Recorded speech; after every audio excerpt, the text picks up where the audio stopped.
In any good market, there are bad stocks to sell. In any bad market, there are good stocks to buy. So for tomorrow morning, which are some of the key stocks you should be focusing on? Let's discuss that with Poonam. Hi, Poonam. Hi, we have a buy on Tata Steel as well as on HDFC Bank. On Tata Steel, the results were below estimates, but the stock is down close to 11% YTD and close to 22% in a year. The bad news is priced in. The company has increased the steel prices in the month of Jan, and the benefit of that is likely in the fourth quarter. So a buy on that. Next is HDFC Bank, wherein the bank is up close to 30% in a year, but it is flat YTD.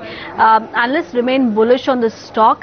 This bank has a very strong deposit franchisee, and the margins are likely in the range of 3.9 to 4.3%. Bank will of course also benefit from lower interest rates in the economy, and it is likely to grow its credit and deposit book higher than the industry average. It has very good asset quality, so a buy on HDFC Bank as well. Poonam, thanks a lot for identifying those two ideas. Deepak, what are your top two ideas for tomorrow morning? I have a buy and a short sale. The buy is roughly for a week's holding period. Though it's a very good stock, it could be held on for much longer than that. But the target is a 1 week target. That's HDFC Bank, stop loss of 662, target of 701. This stock has been, I should think it's the strongest performer in the index for the 5 days that I've ended it today. The short sale is a day trade. It's in Bharti Airtel, which finished pretty close to the low of the day and had started off pretty weak. Doesn't look like it's likely to turn up anytime soon. So that's a short sale with a stop loss of 316, target of 305. These targets are pure day trade targets. I'm not really suggesting it be taken forward as a short sale for more than just a single day.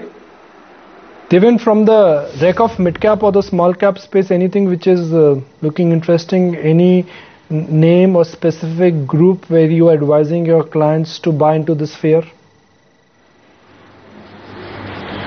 Yeah, Nikunj, I think has been playing little safe in this particular space and have been buying very selective companies within that.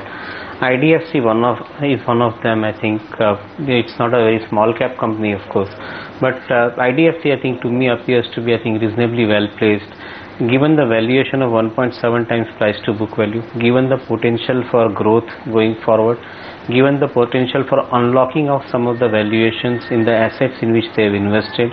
I would think that IDFC kind of a company has a potential to re-rate, and if not more, I think would generate around 30% kind of a CAGR return over next 2.5 to 3 years time. I think so, doubling the portfolio over next 2.5 to 3 years time in IDFC. So that's where I think I feel more comfortable buying into this stock. Christy, final question. This one is coming your way. At the current juncture, are you a buyer in Hero MotoCorp? Hero MotoCorp today closed at 1670. My understanding is that you have a very large exposure there. Well, we are still long-term shareholders of the stock.